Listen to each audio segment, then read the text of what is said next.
is. Okay, so again, welcome everybody to the Fall Senior College Planning Night for Norton High School.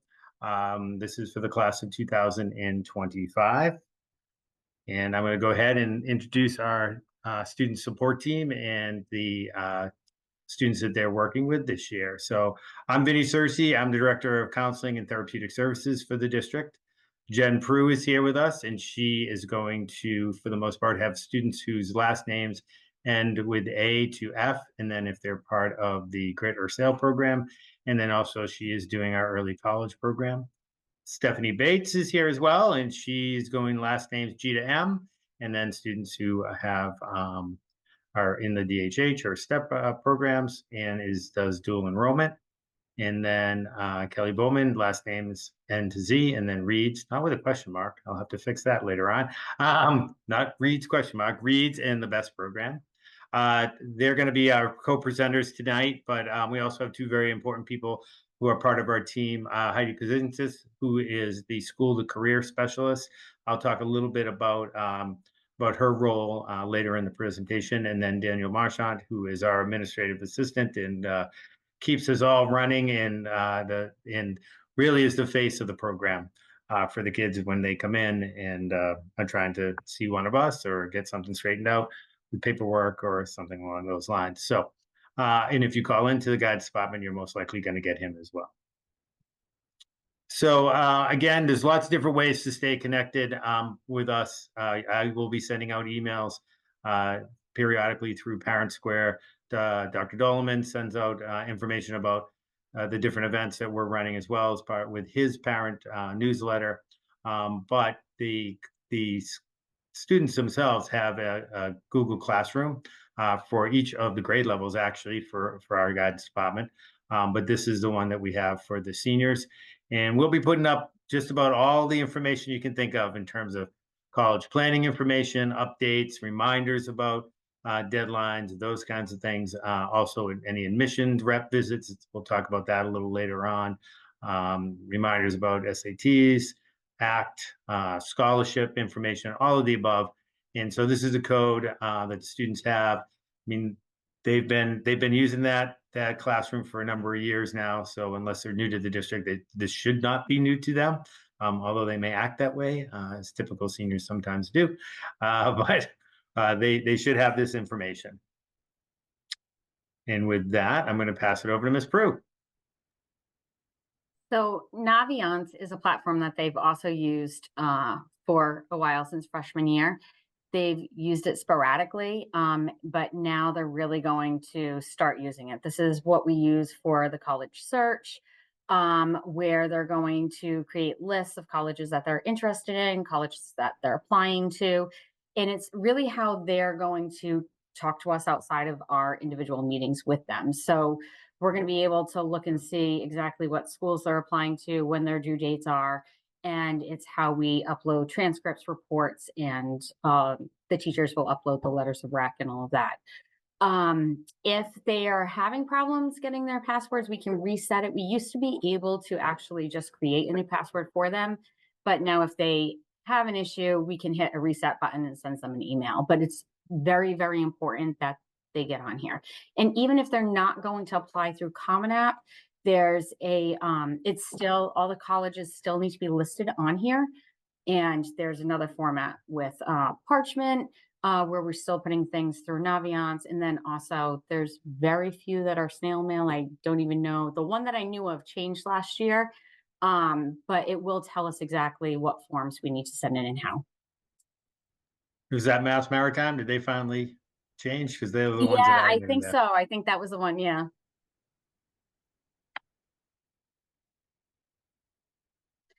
So we do have college rep visits. We had some last year that when they were juniors, a lot of them did show up to. We're going to stick with the Tuesday, Wednesdays, and Thursdays during LLB. Miss Bowman is going to be signing them up and inviting schools in. We've already had a number reach out. It's the same process as last year, so they should be familiar. They're going to sign up through MyFlex.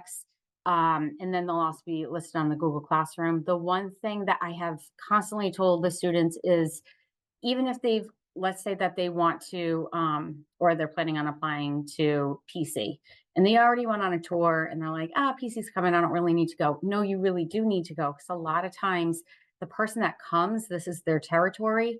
And they're the person that's actually going to read the application and decide whether or not that student's going to get in. So it's very, very important that they come and have like a face to face. A lot of times, the admissions reps, they'll remember that. And that's what makes them stand out. They're reading thousands of applications. So it's very, very important that the students do sign up for these. I think one of the things that people think when they talk about college applications is that, oh well, the colleges, we need them. But right now we're in a pretty competitive market as well, and they need you. So anything that's going to like stand out, and they're going to think, hey, this student really wants to go here, they're going to be much more apt to move you up to that list. So I think again, like Ms. Prue said, having them come and see the reps and meet them and being the ones that are going to read is really important. So we can't stress it enough. And I think stress to your seniors too, if they sign up, to make sure they come. Like we don't want to be chasing them because the reps are going to notice that as well. Well, let me see if so and so is actually going to come, even though they're not here. Let me find out where they are. They're kind of noticing that, so it's not the greatest first impression. So we are going to have senior seminars, meaning we're having a big assembly on Thursday, September 26th, to go over how to link Naviance, Common App accounts, how to request initial transcripts. That transcript will have the freshman grades up until their junior grades, and then it'll list their senior classes. That's the first transcript that goes out. How to submit a request for letters from teachers. They don't request for the guidance counselors. We'll go over that a little bit more later. And then diploma verification. So we're going to have an assembly. The students will also be getting an email with a Google form, which is going to ask them a bunch of different questions. And it's very important that they fill it out, because if students do have dates in October and November, if they're doing early action, early decision, any of those early dates, that's really going to tell us who we need to meet with first, and we can hone in and get these things done in a timely manner. So long list of things to do for seniors. So register for Naviance, they've already all done, unless you have a transfer student that's come in and we just need to make sure that they're up and running. Add colleges to the colleges I'm applying to, and then be specific with the actual deadline. Again, really, really important. There's a number of students over the past few years. There's tons of different deadlines, and sometimes they have fall deadlines for transfers in or whatever, but it's not for their year of graduation, and so they're putting in the wrong deadlines, which gives us the wrong information. Create Common App accounts. Again, we had gone over this at the end of last year. We had shown them how to do it, but we're going to go back over it. So they do need to do that. Add all the colleges that you have in Naviance that you're applying to. Also make sure that they're in your Common App account, because those are going to be linked and it needs to talk to each other, and they need to have the same schools in there. Then we're going to sign the FERPA waiver and match Common App and Naviance, again, because they talk to each other. So that's how we kind of make sure that everything correlates and goes together. The brag sheet, which is on the Google Classroom, and it's also on the school website. They need to fill that out and then just send that to their guidance counselor. Not every school is going to ask for a guidance counselor letter of recommendation. So there might be some students that are applying to 4 schools and all they want is teacher letters of rec. And that's absolutely okay. It's what the school wants. So that's all they need to ask for. And then again, asking for letters of rec from teachers. Add colleges if you need to for College Board or ACT to request those test scores, because we don't send the test scores in. Everybody, the individual students need to send those in. Check to see supplemental essays, complete the college essay. We'll talk about that a little bit more later too. Make sure everything's done by the appropriate deadline. Deadlines are huge and they're so very, very important. Colleges aren't going to give like a 2-week extension So if there's a November 15th deadline, they need to have everything in. Making sure FAFSA is all set. And then again, if there's any students that are interested in Division One or Division Two, making sure that they're touching base with Mrs. Cersei, with the NCAA. And then these are the different types of components or parts of the application, and specifically who's responsible for what. And there is a lot on the student. And this is where they kind of go from student to adulthood and they need to take more responsibility. So deciding whether the application is Common App or institution specific. And again, when they're putting it into Naviance, they need to tell us that so we know. Making sure they're getting their letters of recommendation in a timely manner. And again, we'll talk about that in a little bit. The standardized test scores, again, in a timely manner. There's a time frame that you have to make sure you're getting those. And some schools will take them later.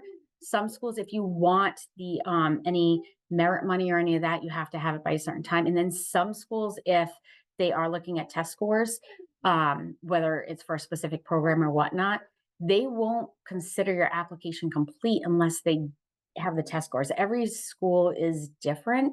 So you really have to know what the school is asking for and what their intentions are in the deadlines.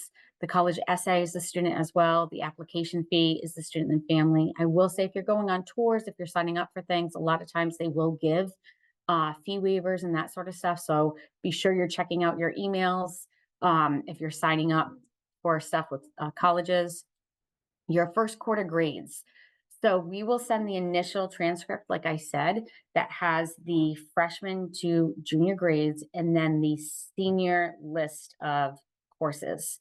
Our next transcript that we automatically send out to every school that any student is applying to is the semester one, which will have the semester one grades for senior year. There are some schools that require or ask for the first quarter grades. We don't automatically send those out because that's only for specific cases.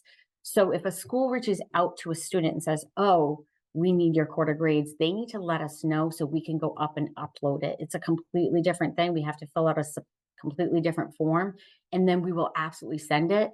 That's just not something that's automatic. And it's not something that the school tells us, they will tell the student. So again, we absolutely will do it. The student just has to let us know. And then if you're doing the FAFSA form or it's the CSS profile, that again, that's the student and the family. That's all the financial aid component. So. To say the only thing that sometimes comes up under all of this too is, they'll be asking us about rank. We don't run rank until the end of first semester. And that's due to a number of reasons. One of the biggest ones is that many of our seniors are taking pretty high level courses, and there's a lot of change in that first semester in terms of where people fall. So we don't really have an accurate picture until then. It's very stressed. It stresses a lot of kids out and a lot of parents out. There's many schools now that don't even do rank. So the colleges are kind of used to that. If you had it, they'll take it. If you don't, they're not going to be that concerned about it. So just wanted to throw that out there because I think every fall I get panicked calls about that. So. And then talking about different types of applications when you should apply. So like I've talked about some of the earlier deadlines, we're talking October, November, even some December. Those tend to be early decision and early action. They're very similar. However, there's a huge difference between them. The early decision is binding, meaning you're only applying to one school early decision. That is it.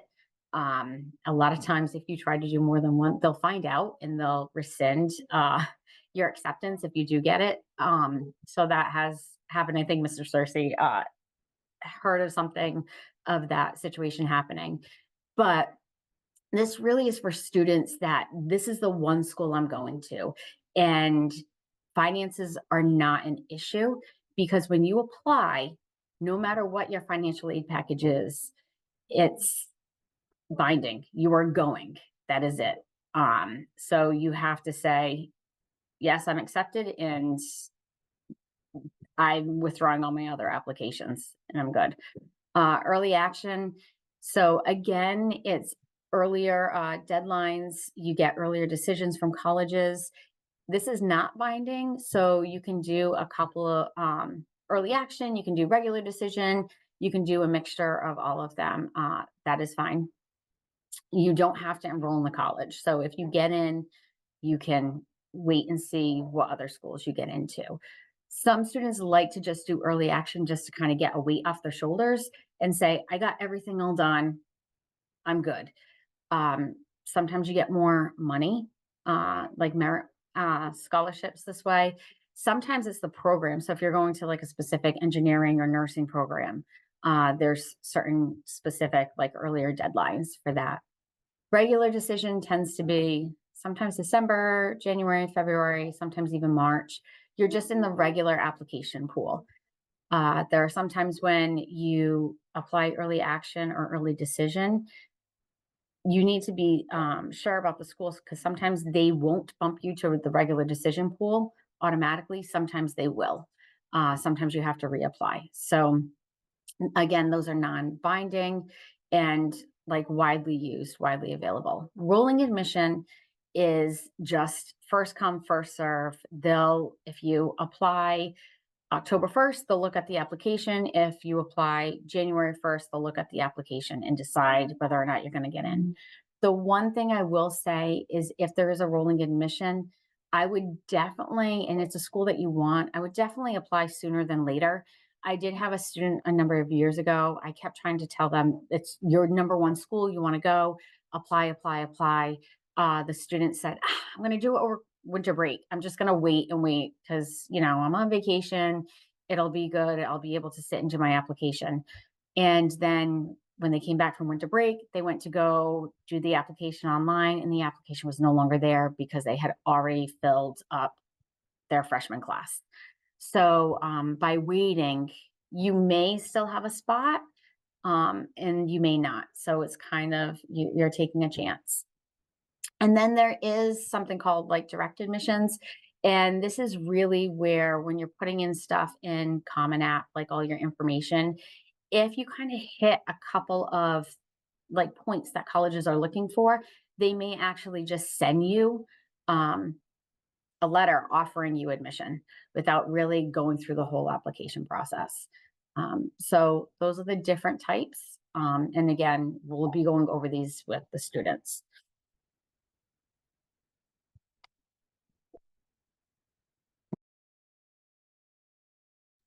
Okay, I can take over from here.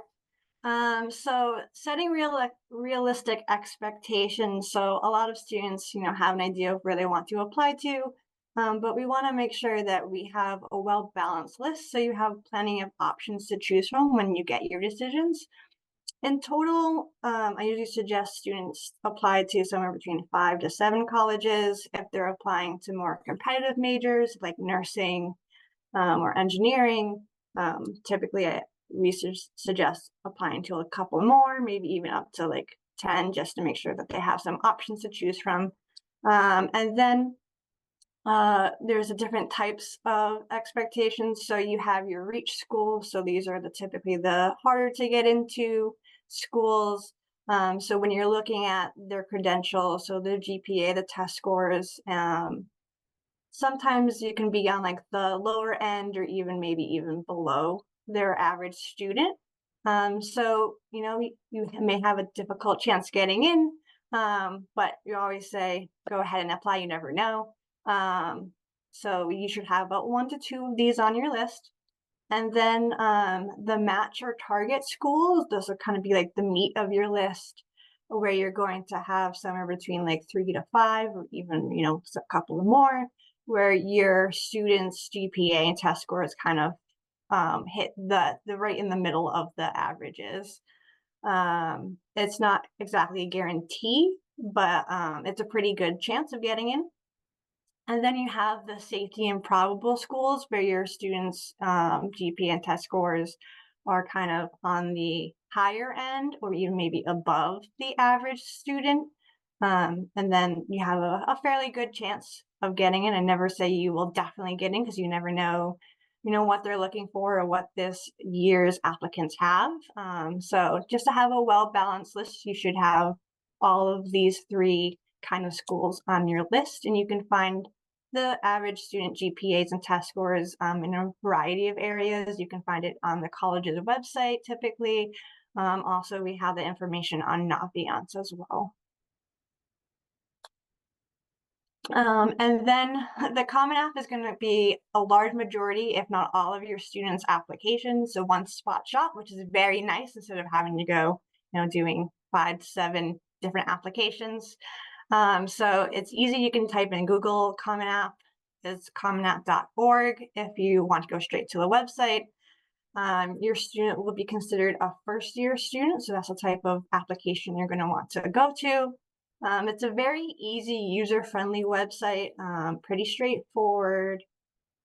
Just some things to kind of point out about the Common App is that you're going to want to, double check that all of your college deadlines are correct. I think Ms. Prue already kind of mentioned that.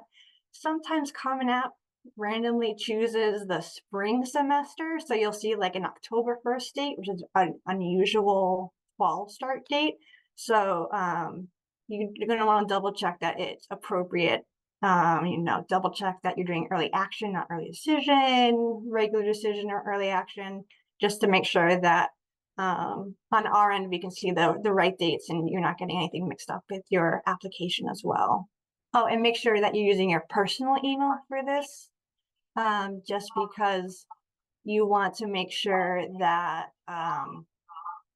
it's not attached to your school emails. You can go back to it if you need, but use your personal email. One thing I would suggest too is, we're getting some feedback here, would be to make sure that you, as you said, use a personal email, but even create a college email. It's very specific. I know we've talked about this in some of our other presentations. So, folks who maybe are a little further along, but if you're really just kind of jumping into this now, you're going out to schools, you're getting information. If you have a very specific college email, then all of that information is going to come right to you right from the schools to you to that personal college email, not get mixed up in family emails or, all the other stuff that kids do. So with their personal emails, and you just know where everything is. So one way of approaching it that works for you.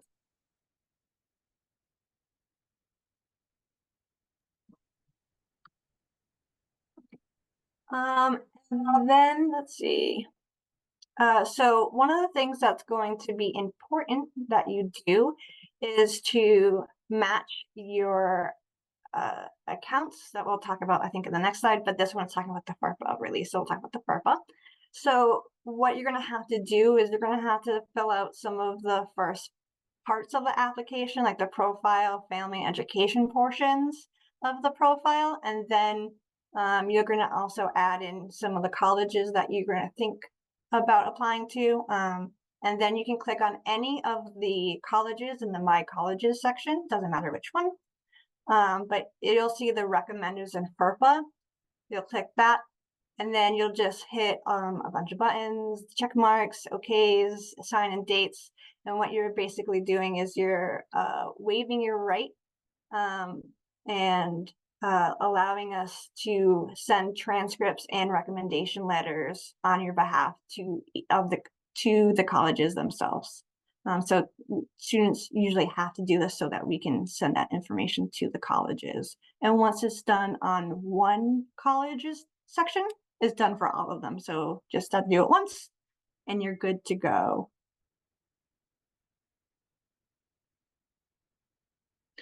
And then when you make sure you're doing your Common App, make sure that everything is, perfect grammar.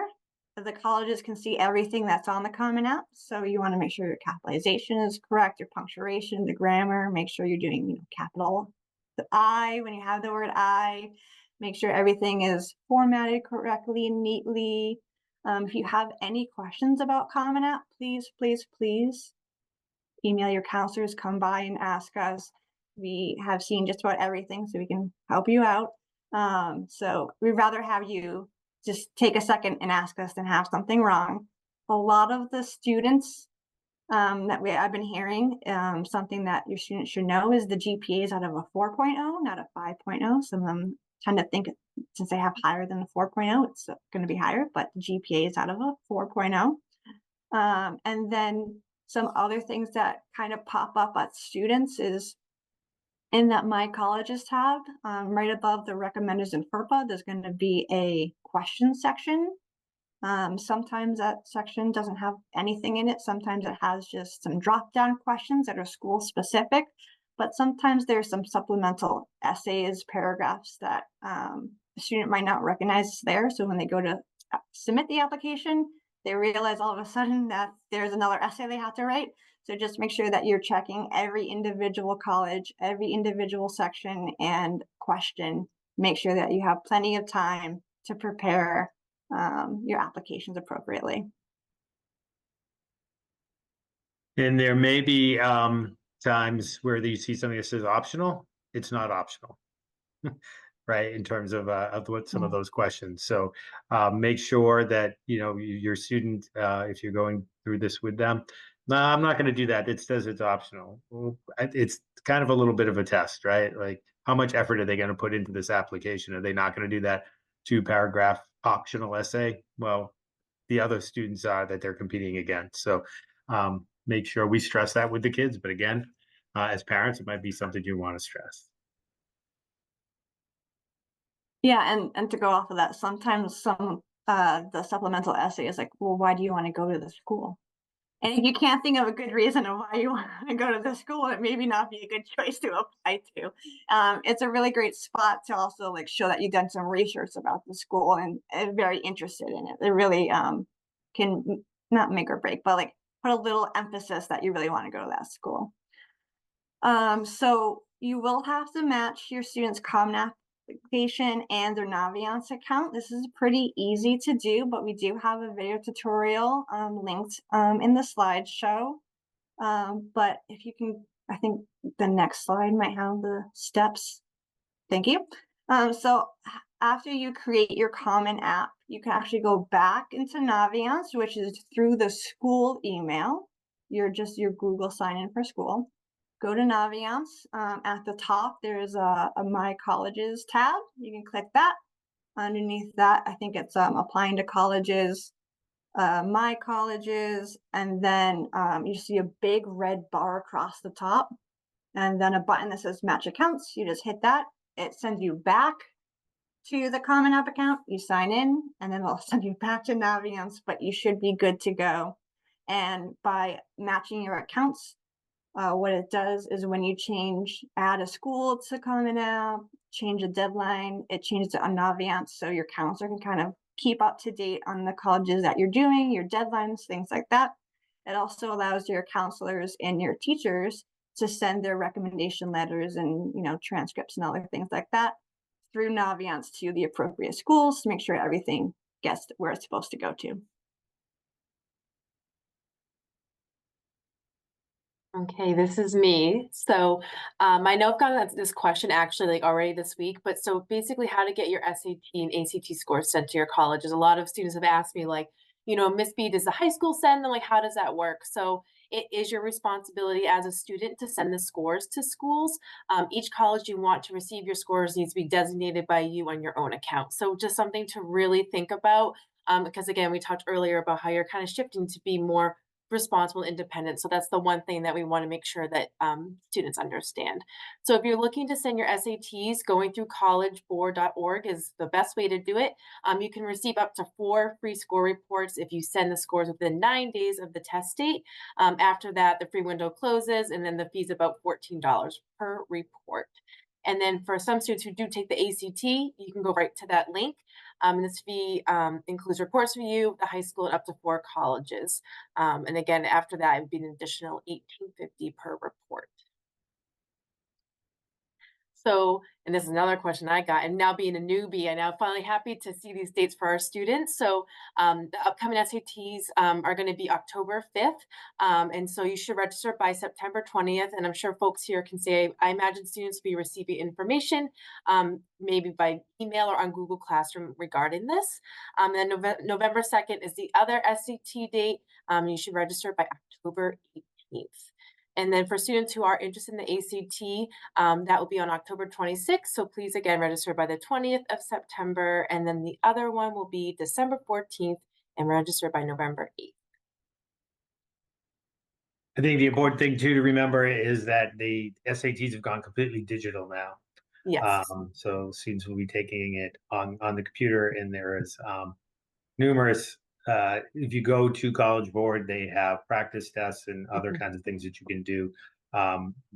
We did send out recently I think Bridgewater State is doing a class, but a lot of this stuff is online. It's free. You can access practice tests that way as well.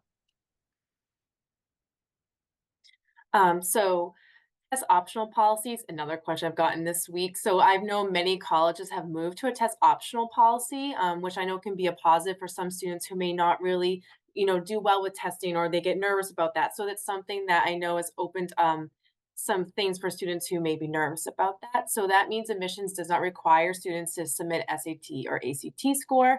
But definitely make sure you check with each college policy, just kind of going through and seeing what the requirements are, because some schools still do require. So just really making sure you're crossing like your T's and dotting your I's with that to make sure you don't miss anything. And if you're unsure if they do require an SAT or ACT, it is best just to reach out to the admissions office directly. But us counselors are also happy to help you find that information as well. And we're trying to stress to our seniors, don't assume that, well, my brother applied last year or 2 years ago to such and such school and it was test optional. So now it's just test optional. A lot of schools are actually going back now from being test optional to requiring tests. It also, I think, can depend on, in some schools, what major you're applying to as well. So the general school, for example, might be test optional, but the engineering department, for example, may not. And then we get a lot of questions, or I get a lot of questions. Well, why don't the counselors know this? The reality is there's thousands upon thousands of schools. We tend to know maybe some of the ones that we have a good number of students applying to. But again, this can change year to year, even within the schools that we know fairly well. So again, it's part of that responsibility to students to really double check and make sure they're reading up, and if they have any questions, like Ms. Bowman said, just call the admissions office.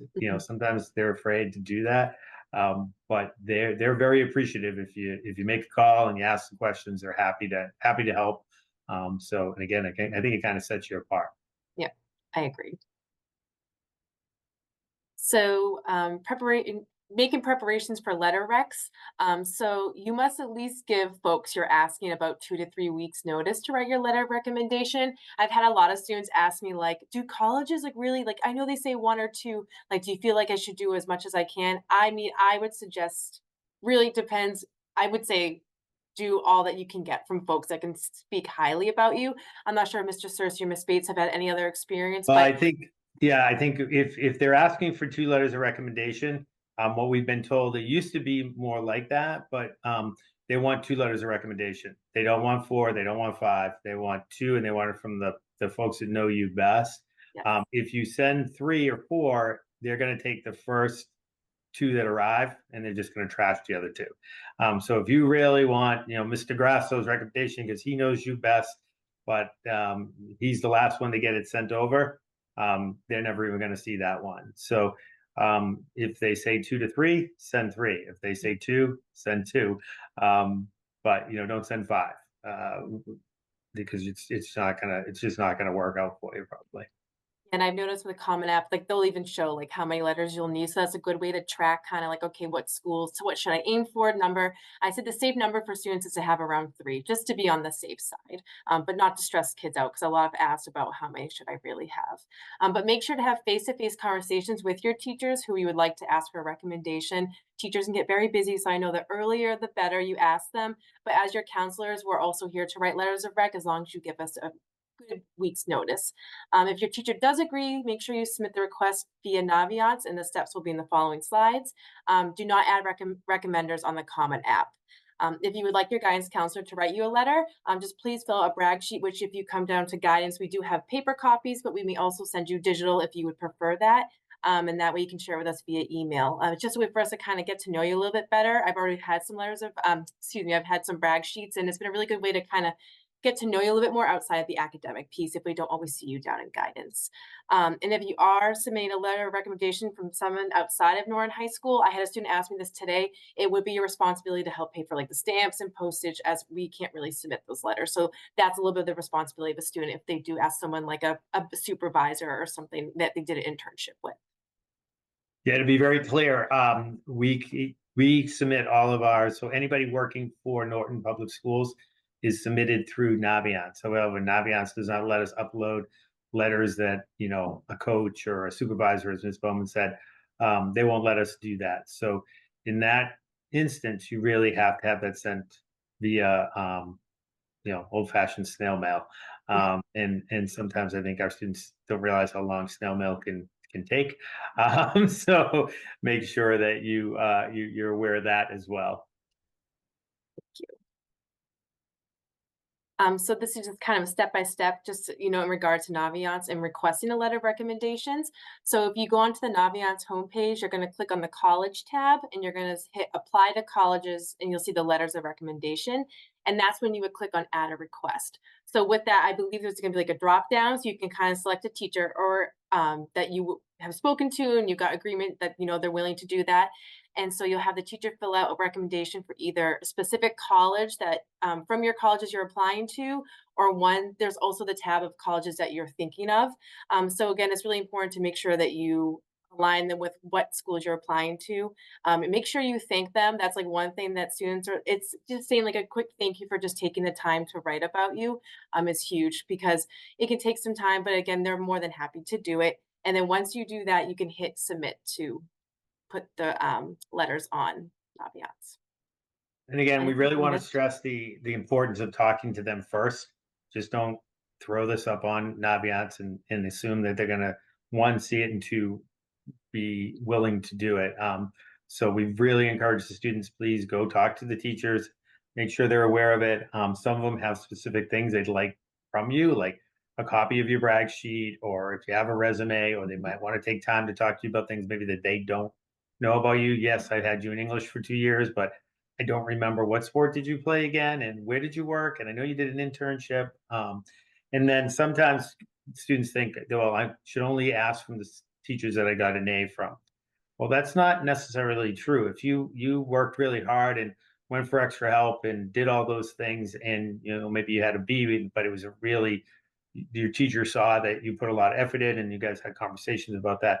That could actually be an outstanding letter of recommendation, more than, well, you know what, English comes really easy to me, and I get an A without having to put a lot of effort. The teacher, well, they like you and like the situation, but they don't have that better story to tell. So we encourage kids to think that way when they're choosing their letters of rec. So this is what's going to look like when you on Naviance after you've completed your letters of request. So you'll see like when it was requested, if it's in progress, and I imagine will it show students when it's submitted as well? So once does it show them that on Naviance? Because I know some students were asking that question. I believe it does, yes. Yes. So that's just a way that you can keep track. And, you know, for some of our students who are looking for, you know, the early decision, making sure that they're like, you know, they have everything they need. But this is what it will look like. And you can always follow up with teachers, but also understand that sometimes they're busy, but it's okay sometimes just to check in if you're kind of approaching a deadline. And so basically essentially what we've been talking about there, we do have a video so you're able to watch on your own time that really goes step by step on how to request a letter of recommendation in Naviance.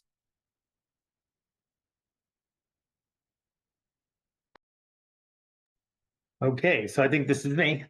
Just the last few here. So again, I just want to stress this is for the parents. You know, tonight we're sort of going over everything, but on the 26th we'll have a very similar presentation for the students. This will all get placed in their Google Classroom.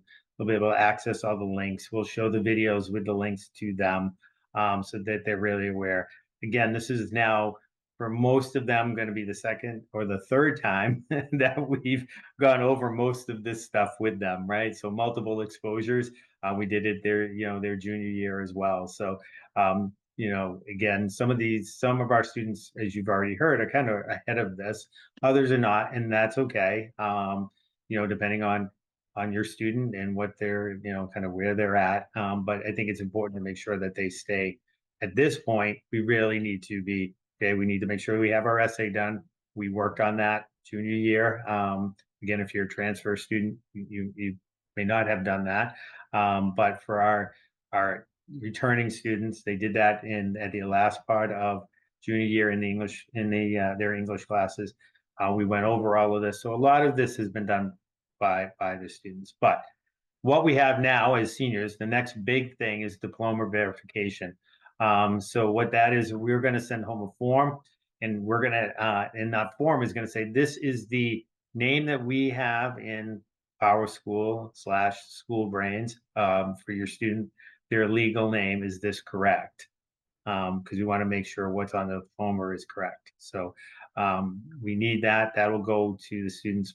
We're hoping to have that all set and sent home with them on the 26th, but if not, it'll be shortly after that. So we will be tracking, for Mr. Marchand tracks down half the senior class, making sure they get their diploma verification. If we never get it, it's honestly what's going to be on your diploma is what's we have in school brains, which may or may not be, as accurate as we would hope. So the other big thing is to remember that they have to complete their community service hours.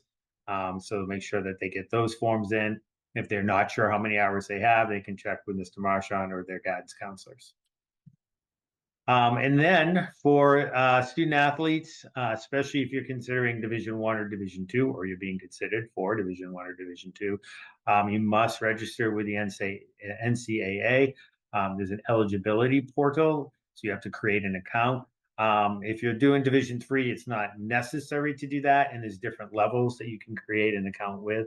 But a lot of the coaches, even at the Division III level, like to see this. So what it does, it gives them access. But again, if you even have an inkling that you might go to a Division I or Division II school and play a sport, you absolutely have to register with the NCAA. And they will require SATs, or if your school requires SATs that you're applying to, the portal also will have a request for those. And you use it the same way. So like when you go into, let's say, get your SAT and you're going to send it to Providence College, it's the same thing. You go down the drop down, you find the NCAA portal, eligibility portal, and you have your SAT sent there. Just like the colleges, we cannot send your scores. The other thing is, once you have created, or your student has created their account with the NCAA, make sure they email me and let me know, or let their guidance counselor know to let me know, so that I can make sure that their transcripts are uploaded. I already have, I don't know, 10 or so students who have accounts, and their transcripts from junior year have been uploaded, or I just did one the other day. So then what will happen is, after they graduate, I will send a final transcript that they have completed their graduation requirements, and then that will be uploaded as well. So the NCAA does sometimes send me an email. I find it's not always consistent that a student has registered. So I don't know what's up with their portal, but again, please make sure you do that. One other thing we want to just mention is that if you are unsure, if your student's unsure about either going to college, right? It isn't for everybody, or their major they're going to go into, choose. We have a school to career person, Miss Kay, and she does a lot of different things, from job shadows and informational interviews. If you're looking at, what kind of, maybe I want to be a nurse, but I'm not sure, or maybe I want to be a data specialist, but I'm not sure. She can do some exploratory things around majors and the careers. She also can give you information about the trades and the unions and anything around those kinds of, interests that you might have. So if you have a student who's unclear about what they want to do and they want to explore careers and opportunities, she can definitely help with that. She also will help them with resumes, cover letter writing, those kinds of things. If they're looking for part-time jobs, or if they're not going to go to college and they're looking to go into the workforce, she can help them with that. We actually have a number of activities that come over the course of the year where employees come in. Electric Boat, for example, came in last year, and they were presenting jobs for students who were going to get out with their high school diploma all the way to engineers. So there's lots of different kinds of opportunities there. And she also does some work with the military, and she helps Miss Pilot with a lot of our internships and work study programs. So feel free to encourage your student to come down and meet with her. She's always happy to help them out. And then remember about financial aid. This year, the past year was quite a show in terms of FAFSA. I still think there's people that are struggling with the new FAFSA. They changed everything. It's really important to understand the FAFSA, understand everything that has to do with financial aid, and how to get that, and what the different avenues are for financial aid. So we are having a financial aid kind of overview or basics for 11th and 12th graders and their families. That'll be on October 8th at 6 p.m. And the presenter is Donald Kerr. He's the manager of student lending through AAA, who really has done this for us in his areas, really to be an expert in this, in the area of financial aid for students and families. So that's one way of doing it. You can also find information on the MEFR website, which I think is the Massachusetts Educational Financial Association, or I can't remember. I can never remember it. But anyways, there's lots of webinars. There's that you can attend. There's seminars that are recorded. There's all kinds of information around financial aid as well. So please take advantage of those. And with that, we have recorded this, and it will get up onto our website as soon as the IT department can do that in the next couple of days. And with that, I'm going to stop sharing so that I can see. And if you have any questions, please throw them into the chat or the Q&A. Again, we are really happy to work with you. If you have questions, you have concerns, you want more than we can provide in a quick format this way, please, I encourage you to reach out to any of us. We're happy to talk to you about it. I see a question. Oh, no, it's a statement. Well, I'm glad it was helpful. Thank you. That's always good. So yeah, no, where can my student find their GPA? So the easiest way, it's soon with PowerSchool, they're actually going to be able to access that through the portal, but we're not quite there yet. They can reach out to their guidance counselor, or they can even stop by and ask Mr. Marchant for a copy of their transcript, and he will get that to them, and it will be right on their transcript. Have any other questions? Again, I want to really stress that we are going to go over this again with the students on the 26th. We'll be there for them, not just on that date, but moving forward. But a lot of this does fall on them. It's a big change, and they need to take this one step at a time, and they'll do fine, and we'll support them through that process. All right. Well, if there's no other questions, I want to thank Ms. Brew, Ms. Bowman, and Ms. Bates for giving up one of their evenings, and I hope everybody has a good night. Thanks again. Bye-bye.